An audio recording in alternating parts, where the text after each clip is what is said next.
자, 여러분 다 배운 내용이긴 한데요. 뒷장으로 넘어와서 표로 정리한 현실주의, 이상주의의 내용 같이 한번 살펴보겠습니다. 먼저 외워야 되는 단어는 바로 이 단어.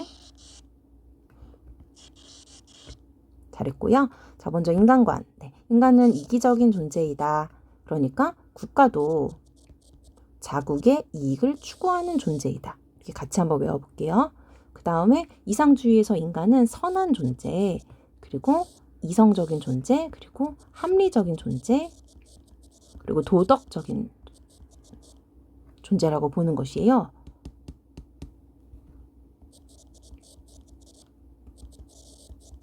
그 다음에 분쟁의 원인, 국제관계에서 분쟁의 원인은 지금 힘의 논리를 바탕으로 자국의 이익을 추구하기 때문에 힘이 센 국가가 약한 국가를 이제 침략하는 것은요. 그것은 현실이다. 팩트이다.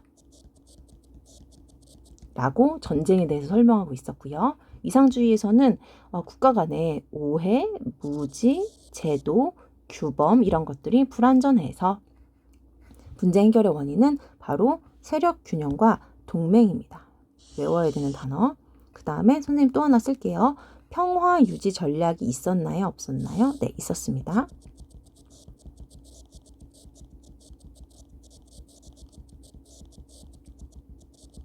네.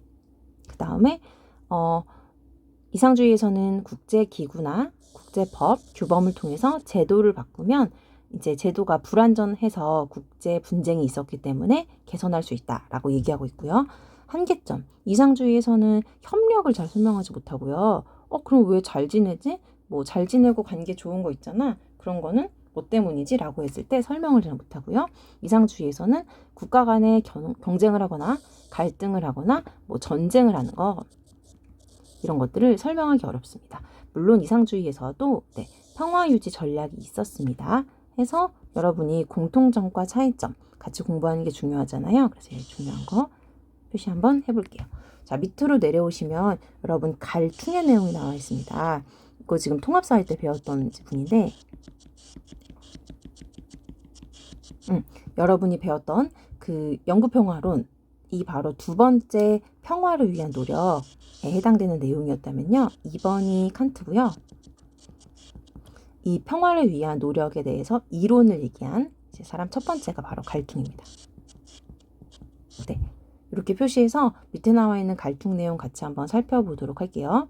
통합사회 시간에 했기 때문에 선생님이 간단하게만 살펴볼 텐데 우리 모의고사나 수능까지는 아니어도 모의고사에 나오는 분이라서 선생님이 그냥 넘어갈 수가 없어서 같이 한번 설명을 해주도록 할게요. 네, 먼저 갈퉁은요 지금 노르웨이에서 살아계신 이제 평화학자입니다. 그 평화에 대한 책만 일생에서 한 200권 정도 쓰셨다고 해요. 무슨 평화. 그래서 갈퉁의 내용. 인간 존엄성, 삶의 질을 중시하는 적극적 평화라고 하는 것의 실천을 강조함으로써 평화의 개념을 국가 안보 차원에서 인간 안보 차원으로 확장하였습니다. 자, 그 전의 평화는요, 여러분 표시 한번 해볼게요. 그냥 소극적 평화를 강조하는 옛날엔 이제 이런 개념들만 있었어요. 근데 이때는 국가 안보라는 차원에서 평화를 이야기했던 수준이었던 거죠. 범죄나 테러나 전쟁과 같은 직접적 폭력이 사라진 이런 상태만을 소극적 평화라고 생각하면서 이런 거 이루면 좋겠다. 이런 게 바로 없어진 게 평화이지. 라고 생각했던 게 이제 옛날이라면 요즘에는요. 이런 국가 안보 차원에서 벗어나서 바로 인간 안보 차원에서 어떤 평화? 네. 적극적인 내용은요. 지금 소극적 폭력 플러스입니다. 이것이 실현된 것에서 더 나아가 직접적 폭력 플러스 이제 구조적인 폭력, 문화적인 폭력 등의 간접적 폭력까지 제거된 것으로 모든 사람이 인간다운 삶을 누릴 수 있는 상태를 이야기합니다. 적극적 평화는요, 그러니까 소극적 평화를 달성한 다음에 이제 이룩하게 되는 것이죠. 여러분, 직접 폭력이라고 할 때 그 직폭은 무엇을 얘기하는 걸까요? 네, 옆에다가 뭐 범죄, 테러 같이 어떤 물리적인 폭력 이런 것을 직접 폭력이라고 얘기하고요. 이번에는 이제 간접 폭력, 그러니까 적극적 평화에서 강조하는 내용인데 이 안에는 이제 구조적 폭력이나 문화적 폭력이 포함됩니다. 그 내용 이쪽에 있어요. 네, 자세하게 읽어보시고요. 갈등의 우리 제시문 한번 읽어보겠습니다. 네, 먼저 직접적 평화는 언어 폭력과 신체 폭력으로 나눌 수 있대요. 그러니까 직접 폭력이 들어가는 게 지금 언어 폭력하고 신체 폭력 할 수 있죠. 그 다음에 간접 폭력에 들어가는 것은요. 사회 구조 자체에서 일어나는 것, 외적으로 일어나는 구조적 폭력의 두 가지 주요한 형태는 정치 체제와 정치 구조와요. 경제 구조에서 잘 알려진 억압과 착취 같은 거예요. 그러니까 말하자면 정치 구조 때문에 경제 구조 때문에 어떤 사람들을 억압하고 착취하는 것을 바로 지금 폭력이라고 보는 것이죠. 무슨 폭력? 간접적 폭력. 이 두 가지 형태의 폭력은 몸과 마음에 작용하지만 반드시 의도된 것은 아닙니다. 이것도 중요해요, 여러분. 왜냐하면 내가 폭력을 가해야지라고 해서 가하는 것이 아닌 구조의 형태이기도 하기 때문이죠.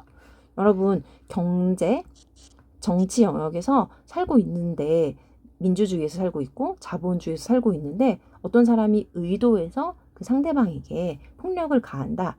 언제나 의도돼서 폭력이 일어난다라고 하면 틀린 것이 되겠죠. 뭐 노동자와 자본가 써볼까요? 기업과 노동자 이런 경우도 의도하지 않았는데 폭력이 일어날 수 있고요. 또 민주주의 체제에서도 정치를 하는 사람들과 정치가와 그 다음에 정치를 이제 같이 참여하고 있는 참여자 이런 사람들도 구조에 의해서 폭력이 일어날 수 있기 때문에 반드시 의도된 것은 아닙니다. 그 다음에 이러한 모든 것의 이면에는요. 이것이 바로 존재하는데 밑줄 한번 가볼게요. 바로 문화적인 폭력. 무슨 뜻이죠? 네, 이것을 정당화해주는 문화 영역에서 폭력이 존재한다는 거예요.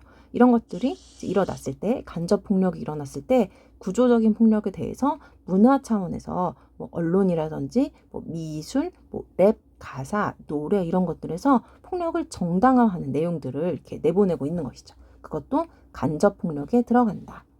모두 상징적인 곳으로서 종교, 사상, 언어, 예술, 대중매체, 교육 이런 것이 존재한대요.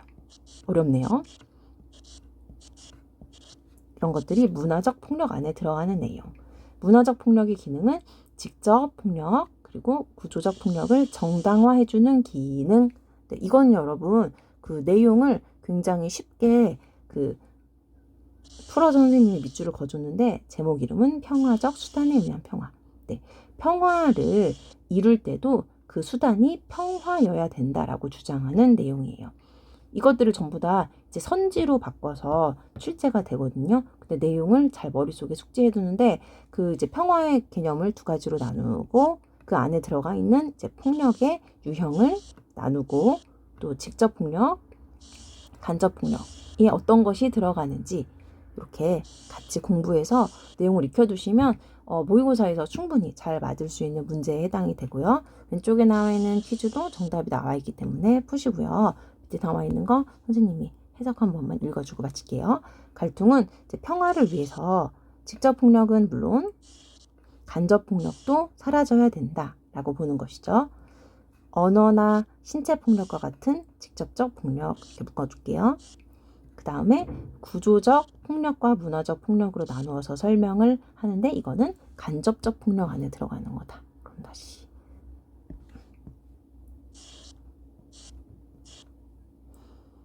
구조적 폭력의 주요한 형태는 정치, 경제, 그러니까 시스템, 구조 때문에 일어나는 억압과 착취이고요.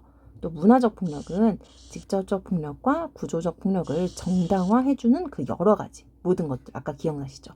종교, 사상, 언어, 예술, 과학, 법, 대중매체, 교육 이런 곳에서 나머지 직접 폭력이랑 구조적 폭력을 정당화해주고 있었던 것들 그것을 바로 문화적 폭력이라고 부릅니다. 네, 여러분 이렇게 벤 다이어그램 그리거나 아니면 단어 이렇게 분류해가지고 마인드맵처럼 공부하시면 이 갈충의 내용은 쉽게 여러분이 공부하실 수 있을 거예요. 자, 여러분 정말 고생 많으셨습니다.